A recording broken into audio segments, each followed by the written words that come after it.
Hello મિત્ર, મારું નામ છે પ્રકાશ અનાવાડિયા અને હું ડીસા તાલુકાના પેછરાલ ગામથી બોલી રહ્યો છું. ને મેં હવે શાકભાજીની ખેતી ચાલુ કરી છે.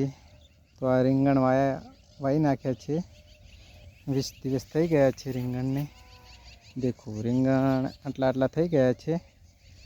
હજી નીંદામણ કાઢવાનું બાકી જ છે ને થોડી મચ્છી આવી ગઈ છે. એના માટે દવા લઈ દીધી છે. કાલે દવાનો છંટકાવ કરવાનો છે. ઈયળ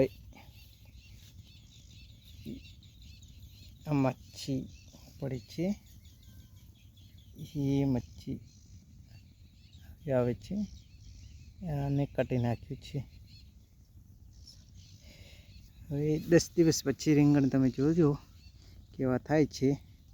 હાલ તો સફાઈ ચાલુ જ છે રીંગણમાંથી નિંદામણ કાઢવાનું.